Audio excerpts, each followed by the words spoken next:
आज म BBS second इयरको विद्यार्थी भाइ बहिनीहरुको लागि कस्ट एन्ड म्यानेजमेन्ट अकाउन्टिङ यो न्यू सिलेबस अन्तर्गत 2078 सालको च्याप्टर 1 को बारेमा इन्फर्मेसन लिएर आएको छु। यसमा विद्यार्थी भाइ बहिनीहरुलाई फर्स्ट च्याप्टरमा कन्सेप्चुअल फाउन्डेसन भन्ने रहेको छ। कन्सेप्चुअल फाउन्डेसन भित्र हामीले यसलाई अवधारणागत पृष्ठभूमि पनि भनिन्छ। अवधारणागत पृष्ठभूमि भित्र हामीले फाइनान्शियल अकाउन्टको बारेमा, त्यसपछि गएर कस्ट अकाउन्टिङको बारेमा, त्यसपछि गएर हामीले फाइनान्शियल अकाउन्टिङ र कस्ट अकाउन्टिङको डिफरेन्स, त्यस्तै गरी म्यानेजमेन्ट अकाउन्टिङको बारेमा यसको स्टडी गर्नेछौँ। स्पेशली हामीले तीनटा कुराहरू हुन्छ हाम्रो अकाउन्टिङमा। जस्तै तपाईहरुलाई म यहाँ लेख्न गइरहेको छु, एउटा फाइनान्शियल अकाउन्टिङ, त्यसपछि गएर कस्ट अकाउन्टिङ, त्यसपछि गएर म्यानेजमेन्ट अकाउन्टिङ।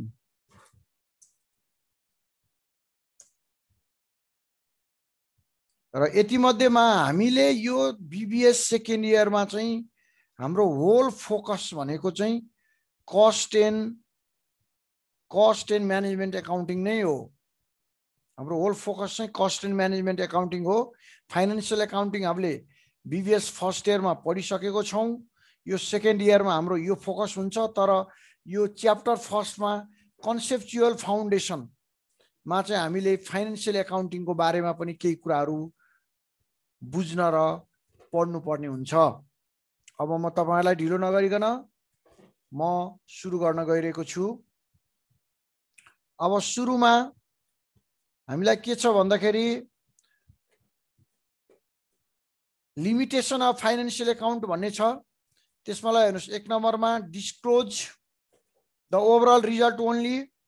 यसमा चाहिँ के भन्छ भने यसले सामूहिक नतिजा मात्र उपलब्ध गराउँछ भन्छ। यसले सामूहिक नतिजा मात्र उपलब्ध गराउँछ भन्दछ। यसले यो भनेको चाहिँ के हो भने वित्तीय लेखा विधिले जस्तै कुनै पनि संगठनहरुको क्रियाकलापहरुलाई, त्यसको कार्यहरुको लागत, नाफा नोक्सान आदि सम्बन्धी व्यक्तिगत जानकारीहरु उपलब्ध गराउन सक्दैन।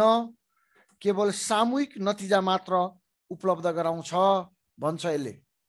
दोस्रो नम्बरमा छ not helpful in price fixation भनेको मूल्य निर्धारणमा कठिनाई भनेको वित्तीय लेखा अन्तर्गत वस्तु तथा सेवाको उत्पादन लागत र प्रति इकाइ लागतको जानकारी नहुने भएकोले उत्पादित वस्तु तथा उपलब्ध गराइने सेवाको विक्रय मूल्य निर्धारण गर्नमा कठिनाई उत्पन्न हुन्छ भन्छ। अब नम्बर 3 मा नो कन्ट्रोलिङ ओभर कस्ट भन्छ। लागत नियन्त्रण नगरिनु। वित्तीय लेखा अन्तर्गत लागत नियन्त्रण गरिँदैन।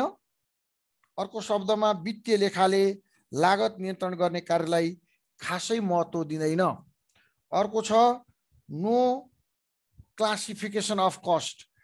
कस्टको अथवा लागतको यसले चाहिँ लागतलाई यसले क्लासिफिकेसन गर्दैन भन्ने अवस्था यसले देखाउँछ भने अर्को चाहिँ फेल्स टु, यो चाहिँ के छ भन्दाखेरि अर्को fail to offer a system in environment भनेको छ। Fails to offer a system of standard. Financial accounting fails to measure the efficiency of material, labour and other resources as it does not offer any system of standard. यो भनेको financial अकाउन्टले कुनै पनि वस्तुको efficiency, त्यसको त्यो वस्तुको परिणाम, त्यसमा रहेको क्वालिटेटिभ इफिसियन्सीहरु मेजर गर्न सक्दैन। भन्ने अवस्था चाहिँ यसले देखाउँदछ। यिनीहरू रहे के भन्दाखेरि फाइनेन्सियल एकाउन्टिङको लिमिटेसनहरू। अब दोस्रोमा छ what is cost accounting.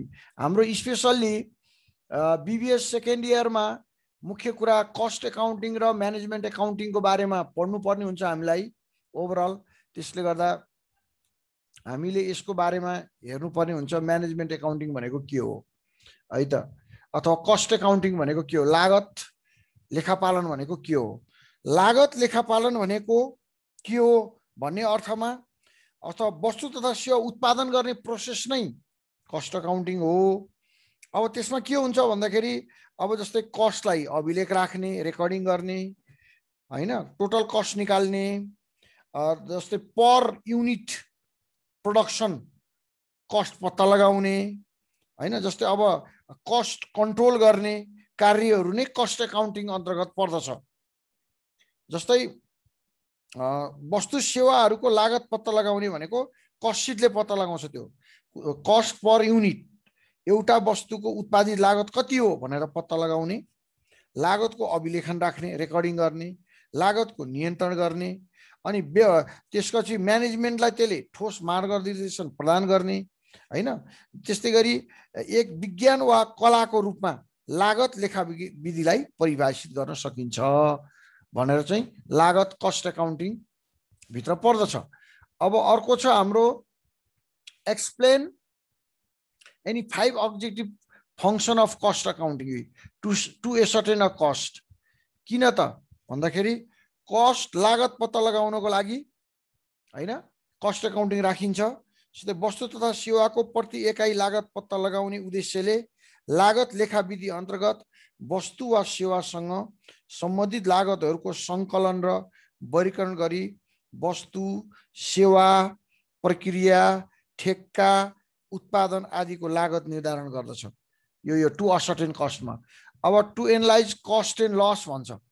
To analyse cost and loss भनेको चाहिँ के हो भने, to analyse cost and loss भनेको चाहिँ लागत र नोक्सानीको विश्लेषण गर्नु, एनालाइज गर्नु है, विश्लेषण गर्नु। जस्तै त्यो भनेको के भने नियन्त्रण गर्न सकिने नसकिने, कटौती गर्न सकिने नसकिने विगतका लागतहरू, भविष्यमा सान्दर्भिक हुने नहुने र क्रियाकलापहरू नाफाजनक प्रोफिटेबिलिटी भए नभएको तथ्य पहिचान गर्नको लागि लागत र नोक्सानीको विश्लेषण गरिन्छ भनिन्छ।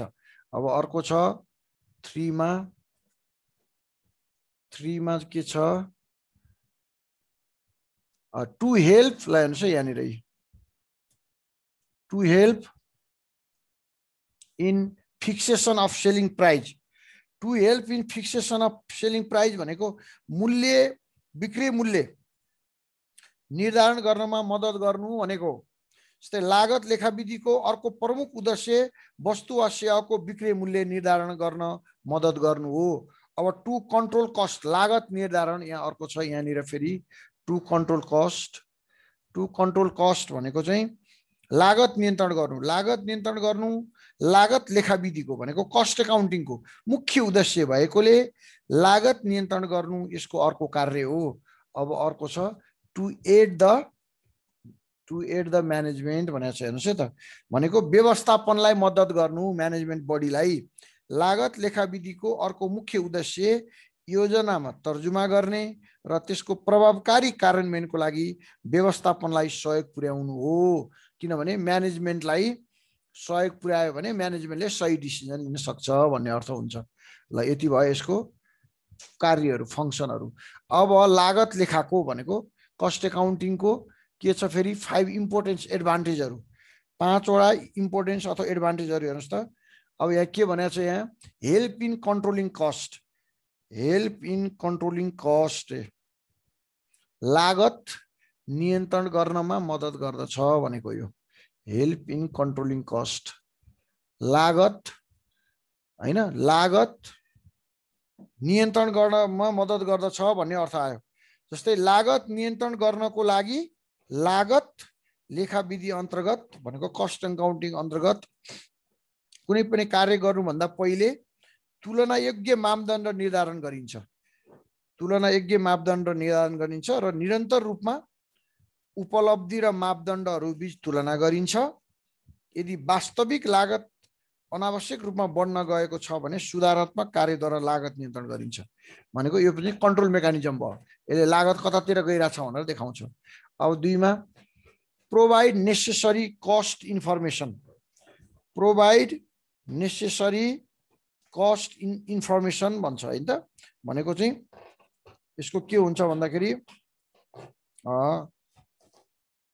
यसले चाहिँ आवश्यकीय उद्देश्यहरू जस्तै भनौँ न आवश्यक सूचनाहरू प्रोभाइड गर्दछ। It provide necessary cost information to the management for planning, implementing and controlling and activities. Main त म्यानेजमेन्टको कामै यही त हो नि, प्लानिङ योजना गर्नु, इम्प्लिमेन्टिङ भनेको यसलाई चाहिँ के गर्नु, यसलाई कार्य योजनालाई चाहिँ कार्यान्वयन गर्नु, एन्ड कन्ट्रोलिङ नियन्त्रण गर्नु र विभिन्न कार्यहरू गर्नु नै के हो त यसको मुख्य गरी महत्त्व अथवा यो गर्दाखेरि फाइदा हो। Ascertain the total and per unit cost of production. Per unit cost of production भनेको एक युनिट उत्पादन गर्दा यसको it ascertain the total and per unit cost of production of goods and services that help to fix the selling price as well. यो भनेको चाहिँ के हो भने कस्ट पर युनिट पत्ता लागेपछि त अनि सेलिङ प्राइस पत्ता लगाइहाल्यो नि। जस्तै भनौँ न कस्ट पर युनिट भनेको एउटा वस्तुको मूल्य हो के यो कस्ट पर युनिट पत्ता लाग्छ। यसबाट के हुन्छ भन्दाखेरि कस्ट पर युनिट पत्ता लाग्छ भनेको एउटा वस्तुको इकाइ मूल्य पत्ता लाग्छ अनि यहाँ प्लस प्रॉफिट जोडिदिने, प्रॉफिट जोडेर इजिकल टु सेल्स प्राइस निकाल्ने। इजिकल टु सेल्स प्राइस भनेपछि के भयो त सेल्स प्राइस पत्ता लगाउन सजिलो हुन्छ यसले कस्ट पर युनिट पत्ता लगाइसी है त। Introduce cost reduction programme. It helps to introduce and implement different cost reduction programme. यदि कुनै ठाउँमा हाम्रो कस्टहरू बढी भइरहेको छ भने कटौती गर्नको लागि यसले सहयोग गर्दछ। अर्को छ disclose the profitable and non profitable activities भन्छ। यसले भनेको चाहिँ प्रोफिटेबल र नन प्रोफिटेबल एक्टिभिटी गराउनको लागि यसले सहयोग पुर्याउँदछ भन्छ है त। यसले profitable and non profit it disclose the profitable and non profitable activities that enable management to यहाँ रहेछ तलै management to decide to eliminate or contract unprofitable activities and expand or develop the profitable activities लाई हेर्नुस् यो पत्ता लगाउन यसले सहयोग गर्छ। अब enlist the scope of cost accounting भनेको छ। अब कस्ट एकाउन्टिङको चाहिँ फेरि स्कोपहरू, स्कोप भन्नाले चाहिँ के हुन्छ भन्दाखेरि लागत लेखा विधिका विभिन्न क्षेत्रहरूलाई निम्नानुसार सूचीकृत गर्न सकिन्छ भनेको त्यो क्षेत्रहरू के सीमाहरू। स्कोप भनेको यसको सीमा, लेखा, यसको एरियाजहरू। अब यही कस्ट क्लासिफिकेसन भनेको छ, यो भनेको लागत वर्गीकरण हो। कस्ट रेकर्डिङ भनेको लागत अभिलेखन भन्छ यसलाई। कस्ट अलोकेसन भनेको लागतको बाँडफाँड हैन। लागत निर्धारण सबै कस्टसँग सम्बन्धित। लागत डिटर्मिनेसन भनेको लागतको डिस्ट्रिब्युसन भनेको लागतको निर्धारण। लागत तुलना कम्प्यारिजन भनेको तुलना। लागत कन्ट्रोल भनेको नियन्त्रण। लागत रिपोर्टिङ भनेको लागतको प्रतिवेदन। कस्ट रिडक्सन भनेको कस्टको कटौती। ल यति नै हो यसको स्कोपहरू चाहिँ हामीले यति नै गर्न सक्छौँ। अब अर्को छ तपाईहरुलाई लिमिटेसन अफ कस्ट एकाउन्टिङ। अब कस्ट एकाउन्टिङका लिमिटेसनहरू चाहिँ के छन् त हैन, सीमाहरू के। लिमिटेसन भनेको त्यो एरिया भित्र मात्रै बस्न सक्छ, त्यो भन्दा बढी गर्न सक्दैन। ल्याक अफ युनिफर्मिटी भन्छ, एकरूपताको अभाव, एकरूपता हुँदैन रे। त्यो भनेको के त भन्दा लागत लेखा विधिलाई संगठनले आफ्नो आवश्यकता अनुसार प्रयोग गर्न सक्ने भएकोले कुनै दुई व्यक्तिहरूले तयार पारेका लेखा सम्बन्धी प्रतिवेदनहरू फरक फरक हुन सक्दछन्। युनिफर्मिटी हुँदैन है त। लागत लेखा विधि युनिफर्मिटी हुँदैन, किनभने फ्याक्ट्री अनुसार, प्रोडक्सन हाउस अनुसार फरक हुन सक्छ। अब अर्को 2 नम्बरमा छ डेभलपिङ स्टेज भनेको छ। अर्को चाहिँ डेभलपिङ स्टेज भनेको छ है त। विकासशील अवस्था भन्छ त्यसलाई डेभलपिङ स्टेज भनेको चाहिँ। लागत लेखा विधि विकासशील अवस्थामा छ।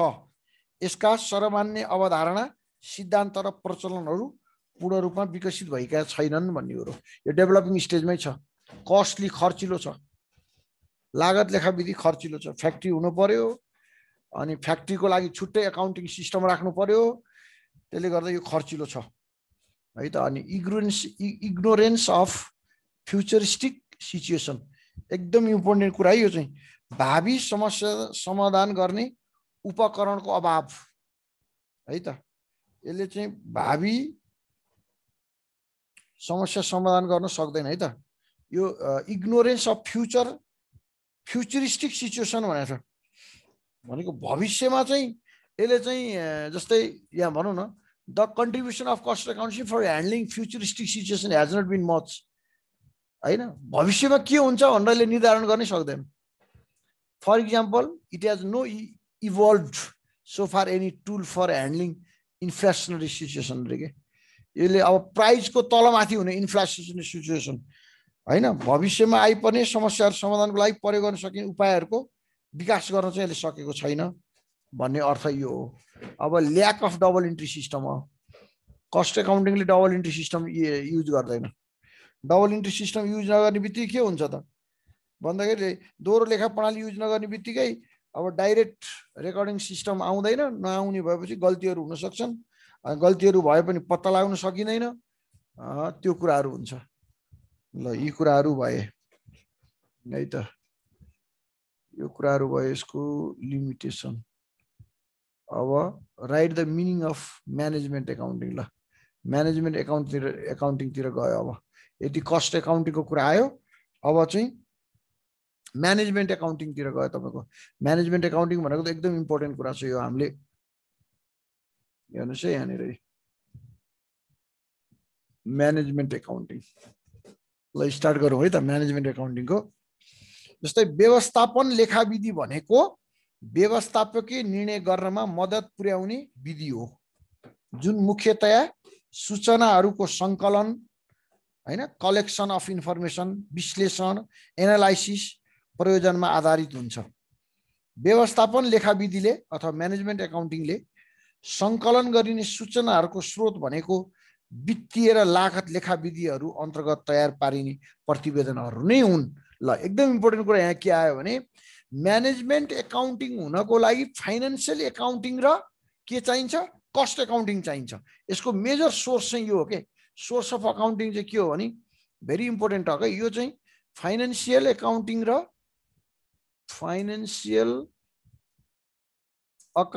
र कस्ट एकाउन्टिङ नभइकन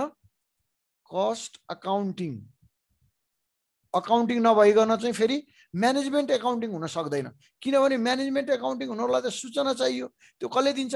फाइनेन्सियल एकाउन्टिङले दिन्छ, कस्ट एकाउन्टिङले दिन्छ अर्गनाइजेसनको बारेमा हो। त्यो कुराहरू एकदम इम्पोर्टेन्ट छ है त।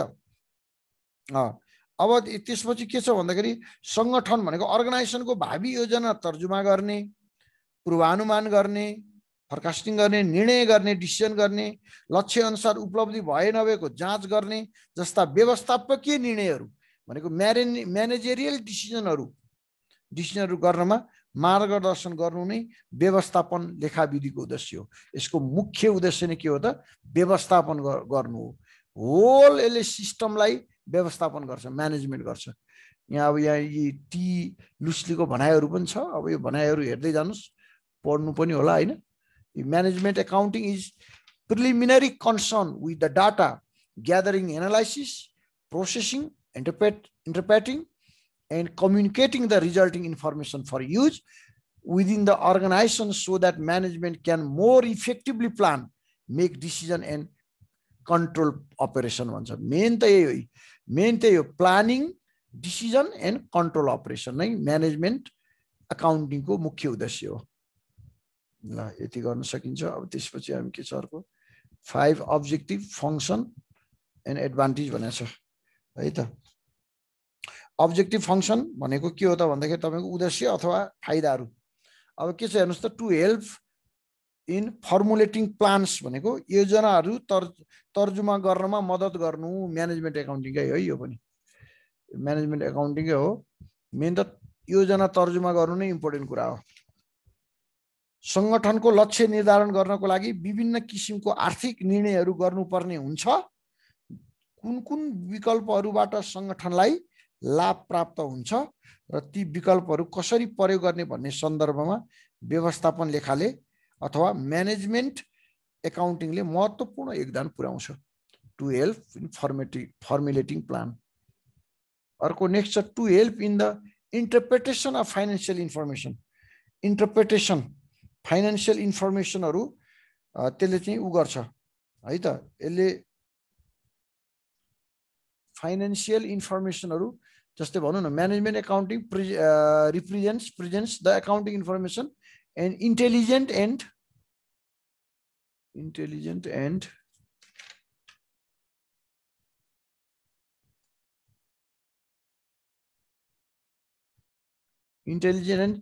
simple manner that will help the management in interpreting the financial data, evaluating alternative course of action available, and guiding it in taking decision to have the most desired financial results. कुनै पनि अर्गनाइजेसनको उद्देश्य के हुन्छ भने more भन्दा more financial result प्राप्त गर्नु हुन्छ। त्यो भनेको प्रॉफिटेबल हुनु पर्यो, त्यो भनेको इफिसियन्सी हुनु पर्यो हैन, त्यो प्रपर प्लानहरु युज हुनु पर्यो, अनि त्यसपछि त्यसलाई डिसिजन मेकिङ हुनु पर्यो, युटिलाइजेसन हुनु पर्यो। त्यो कुराहरु चाहिँ म्यानेजमेन्ट एकाउन्टिङबाट हुन्छ भन्छ। To help in controlling performance भनेको छ अर्को इम्पोर्टेन्ट कुरा चाहिँ कन्ट्रोलिङ परफर्मेन्स भनेको छ हैन। त्यो भनेको चाहिँ कस्तो हो भने to help in controlling performance भनेको चाहिँ व्यवस्थापकीय नियन्त्रण गर्नमा मद्दत गर्नु भनेको to help in controlling performance. जस्तै उत्तरदायित्व वहन, बजेट नियन्त्रण, बजेटरी कन्ट्रोल हैन, प्रमाप लागत विधि, स्ट्यान्डर्ड कस्टिङ जस्ता उपकरणहरूले परियोजनाबाट व्यवस्थापन लेखाविधिको व्यवस्थापकीय नियन्त्रण म्यानेजर कन्ट्रोल गर्नमा सघाउ पुर्याउँछ भन्छ है। अब अर्को छ हेल्प इन अर्गनाइजिङ। अर्को छ हेल्प इन अर्गनाइजिङ। हेर्नुहोस् है यहाँनिर चाहिँ help in organising. Help in organising भने त्यसले अब यसले चाहिँ के गर्छ, management accountant recommend the use of budgeting responsibility accounting, cost control. अब यही कुराहरू यो अर्गनाइजिङ गर्नमा सहयोग पुर्याउँछ यसले। यसले के गर्छ, बजेटिङ गर्नमा भयो, अब त्यसपछि गएर responsibility accounting, cost control technique, जति सक्दो यसलाई खर्च कम गर्ने, इन्टरनल फाइनेन्सियल कन्ट्रोलहरू, जति सक्दो खर्च कम गर्ने हो, त्यसले नि अर्गनाइजिङ स्किल बढाउने हो। These all needs to intensive study of the organization structure. In term, they help to rationalize the organizational structure. भविष्यमा के हुनु पर्यो, तपाईको अर्गनाइजेसन चाहिँ मेन उद्देश्य प्राप्तिको लागि अगाडि बढ्नु पर्यो भने अर्को 5 मा छ। तपाईको 5 मा के छ भन्दाखेरि help in solving business problem. अब व्यवसायमा आउने विभिन्न प्रकारका समस्याहरूलाई समाधान गर्ने हुनु पर्यो। Management accounting provide accounting data to the management along with recommendation as to choose which alternative will be the best. अब विभिन्न प्रकारका चाहिँ डाटाहरू आउँछन्, त्यसमध्येमा कुन डाटा बढी चाहिँ इफेक्टिभ छ त्यो डाटालाई म्यानेजमेन्टले चाहिँ डिसिजन गर्छ र बिजनेस प्रब्लमहरू सल्भ गर्छ भन्ने कुराहरू हो। ल यति नै यो कुराहरू छ। अब त्यसपछि गएर चाहिँ स्कोप अफ म्यानेजमेन्ट एकाउन्टिङ। स्कोपमा जम्मा 7 वटा स्कोपहरू छ। यसको पनि स्कोपहरू हेर्नुहोस्, स्कोपहरू छ। अब जस्तै फाइनेन्सियल एकाउन्टिङ भन्यो हैन, लेखाविधि भइहाल्यो, वित्तीय लेखाविधि। अब 2 मा कस्ट एकाउन्टिङ भनेको अब यी कस्ट एकाउन्टिङ भनेको लागत लेखाविधि भइहाल्यो। 3 मा फरकास्टिङ एन्ड बजेटिङ भनेको छ, त्यो भनेको पूर्वानुमान तथा बजेटिङ भनेको हो। कस्ट कन्ट्रोल टेक्निक भन्छ। कस्ट कन्ट्रोल टेक्निक भनेको चाहिँ तपाईको चाहिँ लागतलाई नियन्त्रण गर्ने, लागत नियन्त्रण विधिहरू भयो हैन। स्ट्याटिस्टिक डाटा भनेको छ। अब स्ट्याटिस्टिक डाटा भनेको त तथ्याङ्क शास्त्र, त्यसलाई म्याथमेटिकल एन्ड स्ट्याटिस्टिक डाटा भन्ने नि हुन्छ। है म्याथमेटिकल एन्ड स्ट्याटिस्टिक डाटा भन्दा पनि हुन्छ अनि ट्याक्सेसन भन्छ ट्याक्सेसन भनेको त अब कर प्रणाली भइहाल्यो अनि अफिस सर्भिस भन्छ कार्यालय सेवा यिनीहरू भए यो चाहिँ स्कोपहरू यसको एरियाजहरू के स्कोपहरू म्यानेजमेन्ट एकाउन्टिङ भने सबै पर्छ टप टु बटम पर्छ म्यानेजमेन्ट एकाउन्टिङमा किनभने फाइनेन्सियल एकाउन्टिङ कस्ट एकाउन्टिङदेखि लिएर सबै प्लानिङ अर्गनाइजिङ कन्ट्रोलिङ डाइरेक्टिङ फरकास्टिङ सबै पर्ने हुनाले म्यानेजमेन्टभित्र सबै कुरा पर्छ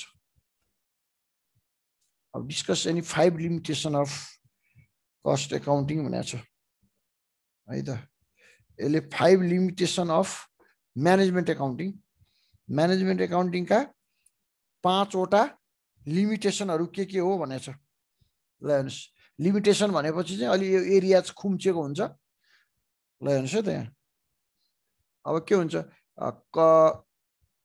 कन्टिन्युएन्स अफ इन्ट्युटिभ डिसिजन मेकिङ भनेको छ हैन यसको चाहिँ तपाईको यो डिसिजन चाहिँ management accounting is suppose to eliminate the intuitive decision making process of management and replace it with the scientific decision making भन्छ यसले चाहिँ बढी भन्दा बढी साइन्टिफिक डिसिजनहरु चाहिँ ल्याउन सक्दैन भन्ने अर्थमा चाहिँ यो लिएको छ अब ब्रोड बेस्ड स्कोप भन्छ यसले broad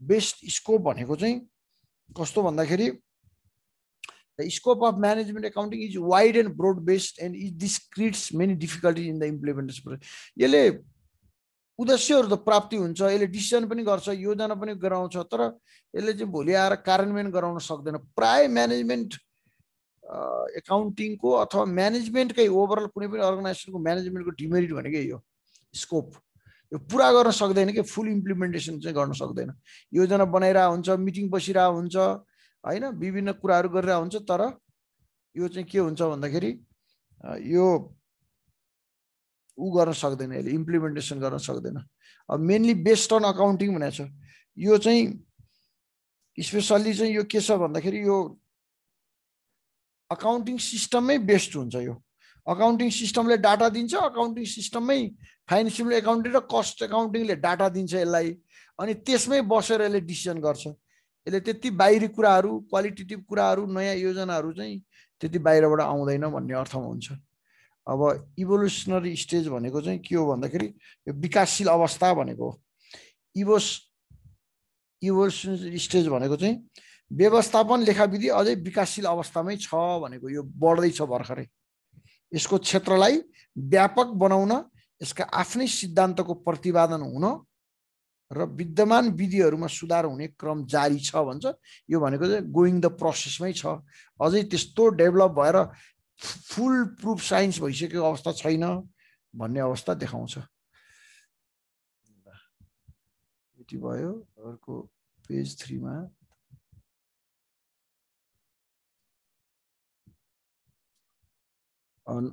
not an alternative to the management पनि भनेको छ हैन यो चाहिँ के अवस्था भने कि व्यवस्थापनको विकल्प होइन भन्ने अर्थ हो कि यो चाहिँ not an alternative to the management भनेको छ त्यो भनेको चाहिँ व्यवस्थापन लेखाविधि व्यवस्थापनको विकल्प होइन फेरि है त भनेको मतलब व्यवस्थापनकै होल म्यानेजमेन्टको विकल्प चाहिँ होइन के त्यो छुट्टै होइन त्यो म्यानेजमेन्ट एकाउन्टिङ र कुनै पनि अर्गनाइजेसनको म्यानेजमेन्ट चाहिँ छुट्टै होइन भनेको त्यो यो केवल व्यवस्थापकीय निर्णय गर्नमा मद्दत पुर्याउने एक माध्यम मात्र हो भने चाहिँ not an alternative to the management कुनै पनि अर्गनाइजेसनको म्यानेजमेन्ट त भइहाल्छ तर त्यो म्यानेजमेन्टलाई बाइपास गरेर म्यानेजमेन्ट एकाउन्टिङले काम गर्ने चाहिँ होइन त्यही भन्न खोजेको है ल यहाँनिर यसको यो उ पनि छ अब के भनेको छ अर्को म्यानेजमेन्ट एकाउन्टिङ प्रोभाइड हैन छुट्टै व्यवस्थापकीय त्यो होइन भनेको छ त्यसपछि के छ अर्को management accounting provide information for decision making explain our management accounting is concern with providing accounting information to the management comment our management accounting provide both monetary and हैन monetary and non-monetary information comment this statement भन्छ ल हेर्नुस् है त यो भनेको के भन्दाखेरि अब यसलाई चाहिँ हामीले सरसर्ती कसरी भन्न सक्छौँ भने यसको एन्सर चाहिँ एकछिन यसलाई यस्तो बनाऊँ, यसको एन्सर पार्ट भनौँ न, यहाँनिर एन्सर लेखौँ। यसको एन्सर लेख्दाखेरि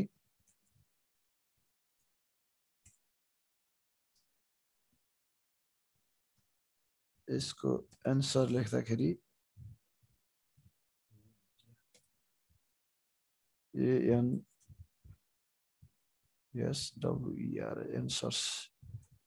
एन्सर्स ल यसलाई यसरी गरौँ।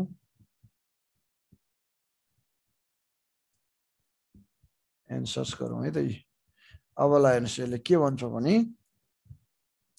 व्यवसायको लक्ष्य हासिल गर्नको लागि निरन्तर रूपमा विभिन्न प्रकारका निर्णयहरू गर्नुपर्ने हुन्छ हैन त। किन डिसिजन त आवश्यक छ नि, डिसिजन नभए भने त अगाडि बढ्न सकिँदैन। त्यो त म्यानेजमेन्टले गर्छ। यस्ता निर्णयहरू गर्दा विभिन्न तथ्याङ्कहरू, स्ट्याटिस्टिकल र इन्फर्मेसनहरू आवश्यकता पर्दछ। आवश्यक परेको मौद्रिक अथवा मोनेटरी, नन मोनेटरी र गुणात्मक सूचनाहरू एवं तथ्याङ्कहरू सङ्कलन गरी प्रशोधन, एनालाइसिस, व्याख्या र सम्प्रेषण गर्ने कार्य व्यवस्थापन नै लेखाविधि हो भनेको छ। कार्य व्यवस्थापन लेखाविधि हो। यी सूचनाहरूको आधारमा व्यवस्थापनले योजना भनेको प्लानिङ हैन, अनि पूर्वानुमान भनेको फोरकास्टिङ र नियन्त्रण सम्बन्धी कन्ट्रोल मेकानिजम अथवा डिसिजन मेकिङहरू गर्दछन्। त्यो आधारमा व्यवस्थापन लेखाविधि, वित्तीय लेखाविधि, लागत लेखाविधि, लेखा परीक्षण, फेरि अडिटिङको कुरा नै आयो। बजेट तथा पूर्वानुमान भनेको बजेटिङ एन्ड फोरकास्टिङ, कर प्रणालीहरू, ट्याक्सेसन विषयहरूसँग सम्बन्धित भएकोले ती विविध विषयमा जानकारीहरू सङ्कलन गरी माग अनुसार व्यवस्थापनलाई उपलब्ध गराउने कार्य महत्त्वपूर्ण योगदान पुर्याउँदछ। यी जानकारीहरूको आधारमा व्यवस्थापकहरूले समस्या समाधान गर्ने विकल्पहरूको विश्लेषण गरी सर्वोत्तम विकल्पको छनौट गर्ने कार्य गर्दछ। भनेपछि धेरै अल्टरनेटिभहरू मध्ये बेस्ट अल्टरनेटिभ छान्ने के, अल्टरनेटिभबाट पनि best alternative is the decision making. तसर्थ व्यवस्थापन लेखाविधिको सम्बन्धमा यो भन्न सकिन्छ कि व्यवस्थापन अथवा म्यानेजमेन्ट अकाउन्टिङले निर्णय गर्नको लागि मौद्रिक तथा अमौद्रिक अथवा मोनेटरी एन्ड नन मोनेटरी प्रकृतिका जानकारीहरू उपलब्ध गराउँदछ भन्ने कुरा हो। ल हेर्नुहोस्, डिसिजन मेकिङ गर्नको लागि त मोनेटरी एन्ड नन मोनेटरी हैन, मोनेटरी एन्ड नन मोनेटरी चाहिँ आवश्यकता हुन्छ। त्यो जानकारीहरू उपलब्ध गराउँछ अनि त्यही अनुसार डिसिजन गराउँछ भन्ने कुरा हो। यो भयो। अर्को एउटा इम्पोर्टेन्ट कुरा छ, लङ छ यहाँनिर। अर्को छ management accounting is more concern with the interpretation of information to assist the management in planning, control, decision making and appraising performance. Explain भनेर ठुलो क्वेशन छ यो, एकदम इम्पोर्टेन्ट हो यो। तर हेर्नुस् है त, यसको एन्सर पनि हेर्नुस्, यसको एन्सर पनि हेर्नुस् है त, है त। अब यस्तो हुन्छ, म्यानेजमेन्ट एकाउन्टिङले के गर्छ भन्दाखेरि मेन कुरो फाइनेन्सियल एकाउन्टिङ र कस्ट एकाउन्टिङले प्राप्त गरेको भनौँ न तपाईको चाहिँ उपलब्ध गराएको इन्फर्मेसनहरू हैन, त्यही इन्फर्मेसनहरूलाई त्यसले सङ्कलन गर्छ अनि एनालाइज गर्छ के म्यानेजमेन्ट एकाउन्टिङले। यसरी ती सूचनाहरू कलेक्सन गर्छ, एनालाइज गर्छ। यसको उद्देश्य नै के हो त भनौँ न, विगतको भन्दा अब अगाडि भावी कार्यक्रमहरू अथवा कार्य सम्पादनहरू चाहिँ समीक्षा गरी अगाडि बढ्ने हो। भविष्यको लक्ष्य निर्धारण गर्नु हैन, अनि निर्धारण लक्ष्यलाई चाहिँ उपलब्धि बीच त्यसलाई चाहिँ कम्प्यारिजन गर्नु भनेको मतलब जुन निर्णय लिइन्छ त्यो चाहिँ भविष्यमा चाहिँ एक्ज्याक्टली हाइली अप्राइजल हुनु पर्यो। काम भए नभएको हैन, यथार्थको पहिचान गर्नु हो। जस्तै अब म्यानेजमेन्ट एकाउन्टिङ प्रत्येक विभाग हैन, पर्सनल र एक्टिभिटिजहरू निश्चित उत्तरदायित्व प्रदान गरिएको हुन्छ र पिरियोडिक रूपमा उक्त जिम्मेवारीहरू वहन भए नभएको तथ्य पत्ता लगाउने हैन, मेन कुरो कार्य सम्पादनै हो। यसको कार्य सम्पादन भनेको चाहिँ त्यो पर्फर्मेन्स अप्राइजल हैन, मूल्याङ्कन भनिन्छ न, मान्छेले कति काम गर्यो भनेर पत्ता लगाउनलाई कार्य सम्पादन मूल्याङ्कन भनिन्छ। यसरी व्यवस्थापन लेखाविधिको कार्यहरू योजना तर्जुमा गर्नमै, निर्णयहरू गर्नमै र कन्ट्रोल गर्नमै मद्दत पुर्याउने नै हुन्छ। र यसबाट के निष्कर्ष निकाल्न सकिन्छ भने म्यानेजमेन्ट एकाउन्टिङले को चाहिँ जस्तै भनौँ न उसले गरेको प्लानिङ, उसले गरेको कन्ट्रोल, उसले गरेको डिसिसन मेकिङ र पर्फर्मेन्स अप्राइजल भनेको चाहिँ कार्य सम्पादन मूल्याङ्कन भन्छ त्यसलाई नेपालीमा, भनेको कति कार्य गर्यो त्यसको मूल्याङ्कन गर्ने के। जस्तै कुनै पनि स्टाफहरूको चाहिँ कार्य सम्पादन मूल्याङ्कन गरेर त्यसलाई पोस्टिङ गरिन्छ नि, अपग्रेड गरिन्छ, त्यस्तो गर्नमा चाहिँ मद्दत गर्छ र त्यसले चाहिँ सूचनाहरू दिन्छ जसबाट चाहिँ बढीभन्दा बढी भविष्यमा चाहिँ राम्रो योजनाहरू ल्याउन सकिन्छ र कार्य सम्पादन मूल्याङ्कन गर्दै अर्गनाइजेसनलाई अगाडि बढाउन सकिन्छ भन्ने अर्थ यसबाट लिइन्छ। त्यसपछि गएर अर्को छ के छ, business planning. Business planning is one of the basic function of management accounting explain भनेको छ है त। अब यो चाहिँ कस्तो छ भन्दाखेरि अब जस्तै अब हामी अहिले वर्तमानमा कहाँ छौँ, जस्तै प्रेजेन्ट स्थिति के छ होइन, भविष्यमा हामी कहाँ पुग्न सक्छौँ है त, भविष्यमा हामी कहाँ पुग्न सक्छौँ, मेन कुरो अहिले प्रेजेन्ट अवस्था र अनि भविष्यमा कहाँ पुग्ने भन्ने कुराको निर्धारण गर्ने हुन्छ। हेर्नुहोस्, त्यो नै इम्पोर्टेन्ट कुरा हो है, त्यो नै इम्पोर्टेन्ट कुरा हो। यहाँनिर यो हेर्नुहोस्, अब के हुन्छ भन्दाखेरि जस्तै अब भविष्यमा कार्ययोजनाहरू बनाउनको लागि भनौँ न thinking in advance in the future course of action भन्छ। Thinking in advance in the future course of action के, भविष्यमा कस्तो कार्ययोजना ल्याउने भनेर अहिले नै सोचाइहरू राखी त्यसलाई चाहिँ योजनाबद्ध रूपमा अगाडि बढ्ने हो होइन। अब त्यसलाई चाहिँ तपाईँलाई जस्तो त्यसलाई अब हामीले बजेटरी मार्फत हो कि बजेट पनि भन्न सकिन्छ, भविष्यमा के कार्य गरिन्छ भनेर हामीले बजेट मार्फत गर्न सकिन्छ। जस्तै पूर्व अनुमान गर्न सकिन्छ, कस्तो कस्तो आवश्यक निर्णयहरू लिने, जसले गर्दा कस्तो कस्तो स्रोतहरूको पहिचान गर्ने, त्यसलाई कसरी चाहिँ कार्यान्वयन गर्ने भन्ने कुराहरू सुरुमै गरिन्छ।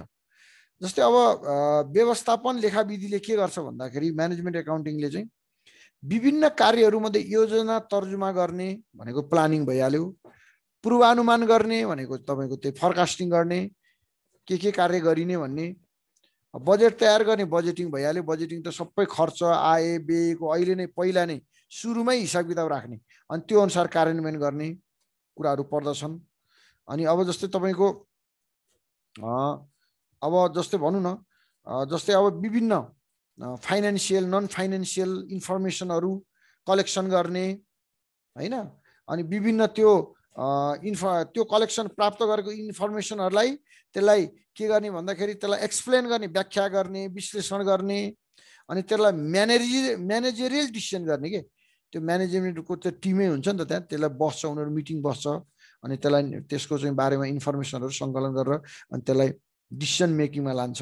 अनि त्यो डिसिसन मेकिङ के हुनुपर्छ, इम्प्लिमेन्ट हुनुपर्छ। अनि त्यो इम्प्लिमेन्ट पनि के हुनुपर्छ, फेरि पर्फर्मेन्स अप्राइजल हुनुपर्छ। पर्फर्मेन्स अप्राइजल भनेको चाहिँ कार्य सम्पादन मूल्याङ्कन हुनुपर्छ होइन। त्यसरी चाहिँ अगाडि बढाउने कुराहरू चाहिँ म्यानेजमेन्ट अकाउन्टिङमा केन्द्रित हुन्छन्। अब जस्तै यी लक्ष्यहरू भनौँ न, यी अब्जेक्टिभ्सहरू अथवा गोल्सहरू प्राप्त गर्नको लागि विभिन्न अब चाहिँ तपाईँको चाहिँ त्यही हो प्लानिङहरू गर्न मद्दत पुर्याउने भनौँ न, त्यो प्लानिङ गर्न मद्दत पुर्याउने कार्य के हो त होइन। त्यो प्लानिङ गर्न मद्दत पुर्याउने कार्यहरू त सूचना हो, त्यसपछि फाइनेन्सियल एकाउन्टिङ हो, कस्ट एकाउन्टिङ भयो, ट्याक्सेसन भयो, अब गभर्मेन्टका इन्फर्मेसनहरू भए, सबै कुराहरूलाई एकताबद्ध गरिकन अनि त्यसपछि गएर म्यानेजमेन्ट एकाउन्टिङलाई चाहिँ एकदम अग्रस्थानमा राख्ने कार्य नै यो भित्र पर्दछ है त, यो भित्र पर्दछ। अब अर्को छ तपाईँको एउटा छ अब objectives of management accounting are a wider than that of financial accounting explain or management accounting is more than a shift from record keeping भनेको के म्यानेजमेन्ट एकाउन्टिङ अरूभन्दा सर्वोत्कृष्ट हो भन्ने कुरामा चाहिँ यो चाहिँ हो। फेरि म्यानेजमेन्ट एकाउन्टिङ अरू फाइनेन्सियल एकाउन्टिङ अनि कस्ट एकाउन्टिङ भन्दा सर्वोत्कृष्ट छ। यसले सूचनाहरू सङ्कलन गरेर निर्णय गर्दछ। ल यति नै हो, यसलाई धेरै धेरै टफ नगरौँ। त्यसपछि गएर अर्को छ के छ भन्दाखेरि अर्को चाहिँ financial accounting is historical in nature whereas management accounting is futuristic in nature elaborate the statement भनेको छ। ल हेर्नुहोस् है त, यहाँ के भनेको छ भन्दाखेरि financial accounting is historical in nature and management accounting is futuristic approach हो भनेको मतलब चाहिँ के भनेको भने फाइनेन्सियल एकाउन्टिङ चाहिँ खालि हिस्टोरिक नेचरमा चल्छ भनेको जति पनि डाटा बनिसकेपछि फाइनेन्सियल एकाउन्टिङले रेकर्ड गरेर त्यसले इभ्यालुएसन गरेर त्यसले रिजल्ट देखाउँछ। तर म्यानेजमेन्ट एकाउन्टिङले चाहिँ फ्युचरिस्टिक डाटा देखाउँछ अथवा फ्युचरको कुराहरू भन्छ भन्ने कुराहरू चाहिँ यसले क्वेसनमा गर्यो। अब त्यसलाई चाहिँ हामीले यसरी भन्न सक्छौँ। जस्तै अब भनौँ न फाइनेन्सियल एकाउन्टिङहरूले कुनै पनि अब इभेन्टहरू घटिसकेपछि अनि त्यसको इन्फर्मेसनहरूलाई रेकर्ड गर्छ अनि एनालाइज गर्छ, इन्टरप्रेट गर्छ। त्यो एब्सोल्युटली करेक्ट हो होइन। अनि त्यसपछि अब त्यसले त्यही अनुसारको चाहिँ विभिन्न अब रेसियो एनालाइसिसहरूबाट त्यसलाई टेस्ट गर्न सकिन्छ, त्यो गर्न सकिन्छ। अब कुरा के हो भने म्यानेजमेन्ट एकाउन्टिङले चाहिँ होइन त्यसले चाहिँ के गर्छ डेफिनेटली फ्युचरिस्टिक होइन फ्युचरको बारेमाहरू त्यसले उ गर्छ, फोरकास्टिङहरू गर्छ। फ्युचरिस्टिक इन नेचरकै हो यो, किनभने त्यसले के गर्छ त्यो इन्फर्मेसनहरू लिन्छ अनि योजना तयार गर्छ अनि निर्णय जस्तो डिसिजन गर्छ होइन। अनि त्यसपछि कन्ट्रोल मेकानिजम भने कन्ट्रोल गर्छ होइन। यी विभिन्न कुराहरू चाहिँ यसले म्यानेजमेन्ट एकाउन्टिङले गर्छ। अब यसरी फाइनेन्सियल एकाउन्टिङले चाहिँ उसको स्वभाव नै हिस्टोरिकल हुन्छ होइन, किनभने उसले अलरेडी पास डाटालाई उसले लिन्छ के। जस्तै तपाईँले खर्च गरिसकेपछि उसले रेकर्ड गर्छ, तपाईँले आम्दानी भइसकेपछि उसले रेकर्ड गर्छ है।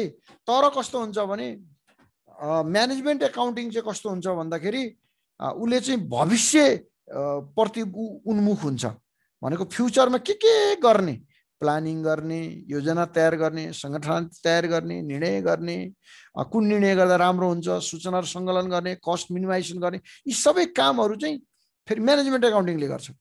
फेरि डाटा चाहिँ के हो, सोर्स चाहिँ के हो भन्दाखेरि फाइनेन्सियल एकाउन्टिङ नै हो, कस्ट एकाउन्टिङ हो। फेरि म्यानेजमेन्ट एकाउन्टिङको डाटा चाहिँ अथवा सोर्स भनौँ न बेस।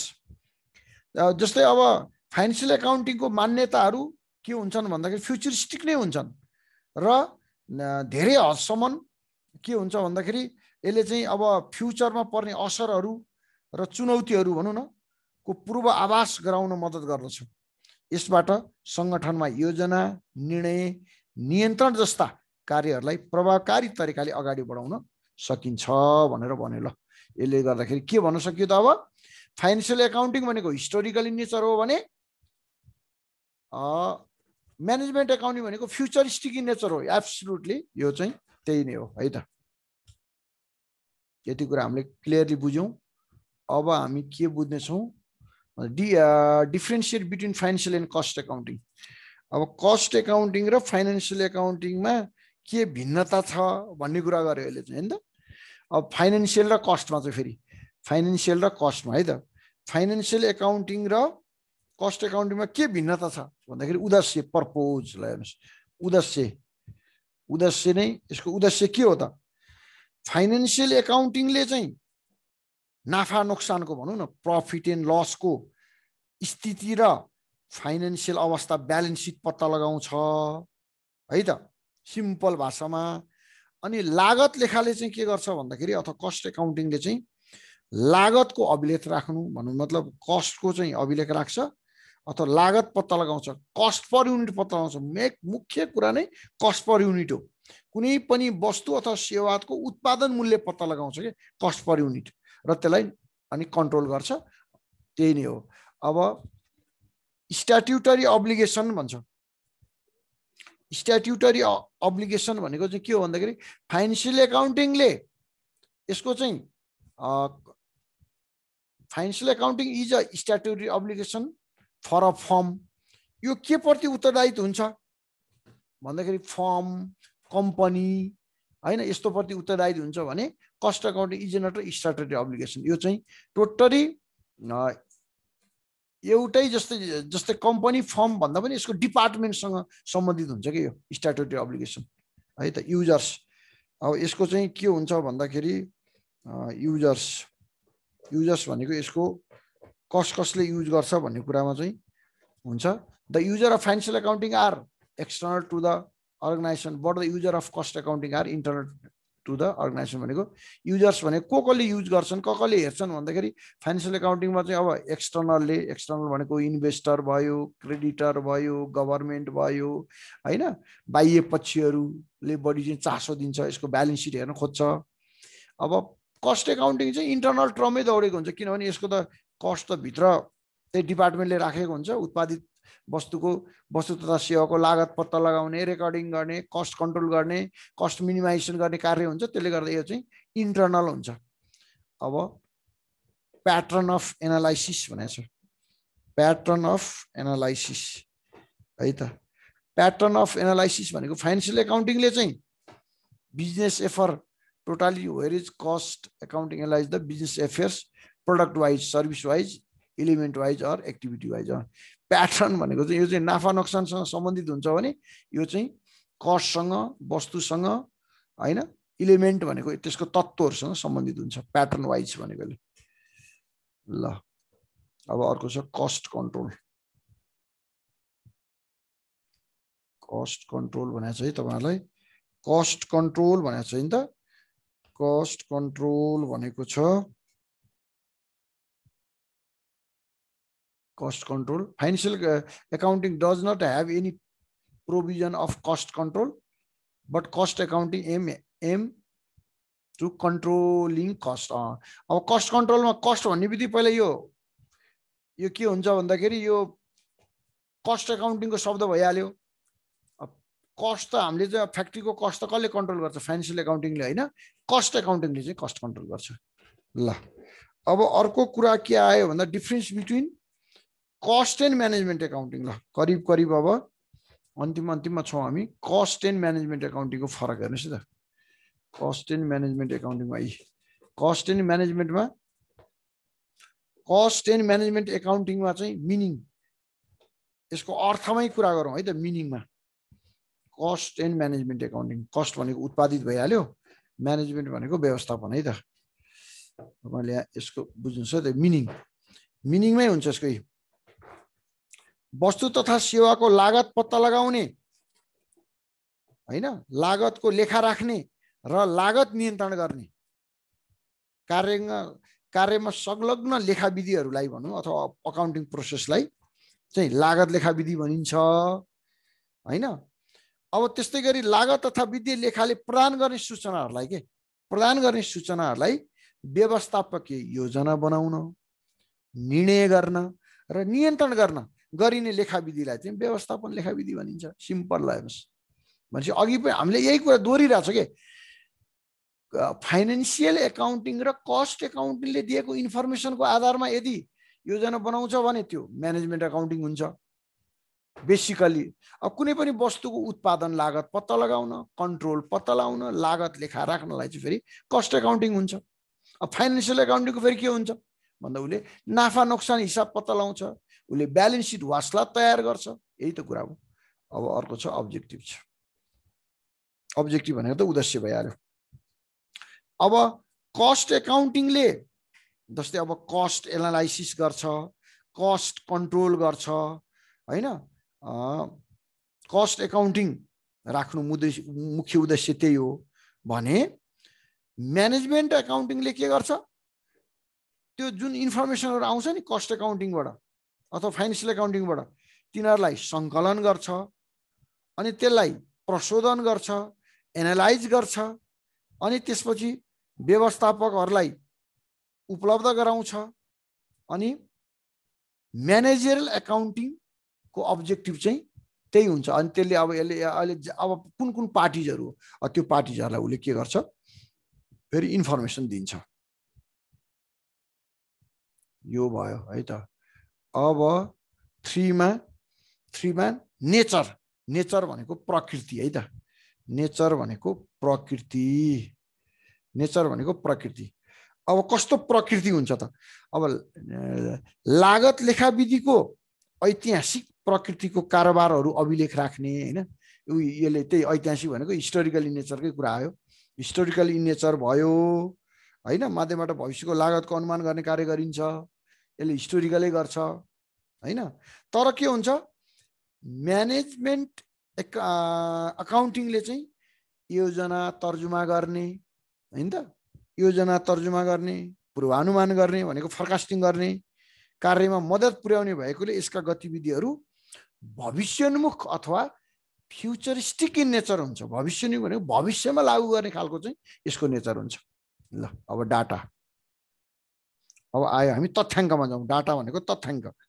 अब लागत लेखा विधिले मूलत परिमाणात्मक तथ्यहरूलाई मात्र ध्यान राख्छ, भनेको क्वान्टिटी बेस हुन्छ के, कस्ट एकाउन्टिङ चाहिँ क्वान्टिटी बेस हुन्छ। तर म्यानेजमेन्ट एकाउन्टिङ के हुन्छ, परिमाणात्मक कुराहरू पनि हेर्छ, भनेको क्वालिटेटिभ कुराहरू पनि हेर्छ त्यसले हैन, दुईटैलाई हेर्छ त्यसले। यसले के गर्छ भन्दाखेरि म्यानेजमेन्ट एकाउन्टिङले qualitative as well as quantitative के दुईटैलाई हेर्छ यसले।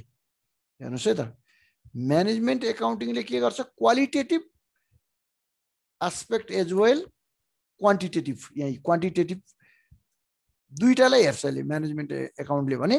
तर उसले के हेर्छ, कस्ट एकाउन्टिङले क्वान्टिटी मात्रै बढाउँछ, क्वालिटी भन्दा पनि क्वान्टिटीमा ध्यान दिन्छ। अब लास्टमा छ स्कोप, क्षेत्र। स्कोप भनेको क्षेत्र। अब के हुन्छ, म्यानेजमेन्ट एकाउन्टिङले जस्तै अब कस्ट एकाउन्टिङसँग तुलना गर्दा यसको क्षेत्र सीमित र साँघुरो छ भने म्यानेजमेन्ट एकाउन्टिङको क्षेत्र लागत लेखा विधिको तुलनामा बृहत र व्यापक छ भनेको मतलब कस्ट एकाउन्टिङ सानो छ, कम्प्यारेटिभली न्यारो छ, सानो छ, तर म्यानेजमेन्ट एकाउन्टिङ चाहिँ बृहत छ। किन भन्दाखेरि म्यानेजमेन्ट एकाउन्टिङले त एकाउन्टिङसँग त धेरै तपाईको चाहिँ बर्डन छ नि त, उसलाई त कस्ट एकाउन्टिङसँग पनि डाटा लिनु छ, फाइनेन्सियल एकाउन्टिङसँग डाटा लिनु छ, अनि प्लानिङ बनाउनु छ, अर्गनाइजिङ गर्नु छ, डाइरेक्टिङ गर्नु छ, कन्ट्रोलिङ गर्नु छ, त्यसपछि पर्फर्मेन्स अप्राइजल हेर्नु छ, फ्युचरिस्टिक तिम्रो के अरे बजेटिङ गर्नु छ, ट्याक्सेसन हेर्नु छ, ओभरअल देशको सिनारियो हेर्नु छ, गभर्मेन्टको पोलिसीहरू फलो गर्नु छ भनेपछि obviously management accounting the highly broad of any other accounting, not only cost accounting, any other accounting भनेर हामीले भन्न सक्छौँ। ल अब लास्टमा हामी छौँ difference between financial and management accounting. अब यो चाहिँ उसको भयो। अब फाइनेन्सियल र म्यानेजमेन्ट एकाउन्टिङ है त। फाइनेन्सियल एकाउन्टिङ अब युजरको कुरा गर्नु पर्दा फाइनेन्सियल एकाउन्टिङ र म्यानेजमेन्ट एकाउन्टिङमा त अब त्यही हो। फाइनेन्सियल एकाउन्टिङ भनेको चाहिँ बाह्य प्रयोगकर्ताहरू हुन्छन्, जस्तै अब तपाईको shareholder, stakeholder, creditor हैन, इन्भेस्टरहरू हुन्छन् भने अब व्यवस्थापन लेखा विधिको प्रयोगकर्ता चाहिँ कसले गर्छ? यो चाहिँ इन्टरनल प्रयोजनको लागि हुन्छ।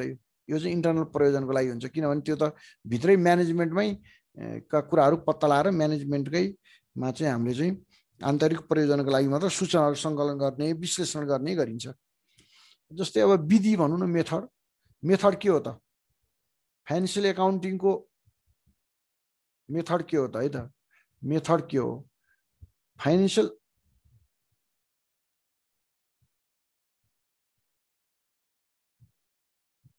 मेथड के हो त भन्दाखेरि जस्तै अब फाइनेन्सियल एकाउन्टिङ चाहिँ डबल इन्ट्री बुक किपिङ सिस्टममा आधारित हुन्छ, on the best of double entry book keeping system हैन। तर म्यानेजरियल एकाउन्टेन्सी चाहिँ के हुन्छ? डबल इन्ट्री बुक किपिङमा आधारित हुँदैन। त्यसले चाहिँ सूचना सङ्कलन गरेर उनीहरूले माइनिटिङहरू गरेर बजेटिङहरू गर्छन्, प्लानिङहरू बनाउँछन्। प्रिन्सिपल्ली है त, प्रिन्सिपल्ली कुरा गर्ने हो भने फाइनेन्सियल एकाउन्टिङ ग्याप अन्तर्गत रहन्छ। ग्याप भनेको जनरल एक्सेप्टेड अकाउन्टिङ प्रिन्सिपल भयो हैन। अब म्यानेजमेन्ट एकाउन्टिङ चाहिँ के हो त? रियालिटी हैन, फरकास्टिङ एन्ड एनालाइसिस। अब यो त मानिसहरू बसेर मानिसको समूह बसेर त्यसलाई डिसिजन गर्ने भएको हुनाले यो चाहिँ ग्याप अन्तर्गत हुँदैन, त्यो चाहिँ on the best of company nature अनुसार उनीहरूले गरेको हुन्छ। अब मेजरमेन्ट है त, मेजरमेन्ट भनेको के, मापन होइन त, यसलाई नेपालीमा मापन भनिन्छ। फाइनेन्सियल एकाउन्टिङले मौद्रिक मूल्य भनेको मोनेटरी मूल्य मापन गर्ने गर्छ, किनभने मेजरमेन्ट अब यसले त where is money is involve there is financial transaction, where is financial transaction there is debit and credit भन्छ फाइनेन्सियल एकाउन्टले होइन त। फाइनेन्सियल ट्रान्जेक्सनलाई मात्रै उसले चाहिँ चिन्छ, अरूलाई चिन्दैन, उसले डेबिट एन्ड क्रेडिट भयो भने मात्रै चिन्छ, नत्र भने उसले यसले त डबल इन्ट्री सिस्टम राख्नै सक्दैन फाइनेन्सियल एकाउन्टिङले। डेबिट एन्ड क्रेडिट हुनको लागि के हो, इन्भल्भमेन्ट अफ मनी हुनु पर्यो। यसमा हेर्नुहोस् एकदम इम्पोर्टेन्ट कुरा म यहाँ लेखिदिन्छु एउटा, involvement of money, involvement of money, money known as financial transaction है त। हेर्नुहोस् है, known as financial transaction, financial transaction, financial ट्रान्जेक्सनलाई हेर्नुहोस्। अनि there is debit and credit, अनि के हुन्छ यहाँ डेबिट र क्रेडिट हुन्छ बल्लै, यो भने फाइनेन्सियल ट्रान्जेक्सन हुन्छ। हेर्नुहोस् है त, तर कस्तो हुन्छ, but in management accounting certain non monetary item also consider, भनेको मतलब अब म्यानेजमेन्ट एकाउन्टिङले फाइनेन्सियल एकाउन्टिङको डाटा पनि लिन्छ, कस्ट एकाउन्टिङको डाटा पनि लिन्छ, तर नन मोनेटरी आइटमहरू होइन। नन मोनेटरी आइटम भनेको चाहिँ तपाईँको जस्तै गैर मौद्रिक मूल्य दुवै प्रकृतिको घटनाहरूलाई ध्यानमा राखिकन त्यसले चाहिँ प्लानिङहरू बनाउँछ, योजनाहरू तर्जुमा गर्छ, त्यसले गर्दाखेरि यो फरक छ। अब टाइम स्पानको कुरो आयो भनेको, टाइम स्पान भनेको चाहिँ समय सीमा है त। फाइनेन्सियल एकाउन्टिङले निर्धारित समय अवधिको लागि प्रतिवेदनहरू तयार पारिन्छन्, जस्तै 1 वर्षमा पार्नै पर्छ, फिस्कल इयर भन्छ नि, आर्थिक वर्ष, एफवाई भन्छ यसलाई, के भन्छ, एफवाई भन्छ, फिस्कल इयर हुन्छ होइन।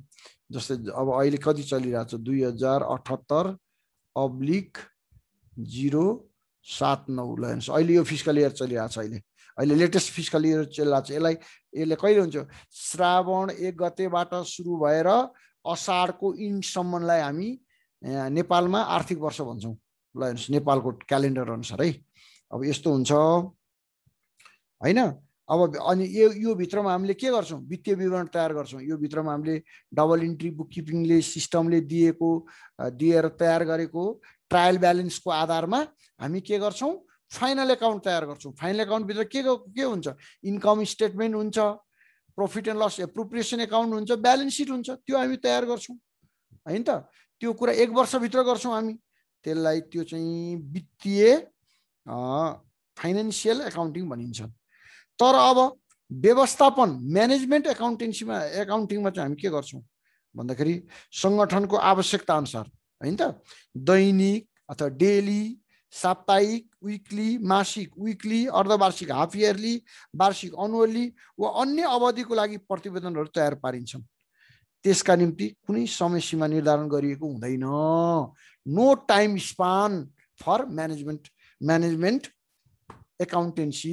म तपाईँलाई लास्टमा एउटा फाइनल लेखिदिन्छु, नो टाइम स्पान होइन, no time span for management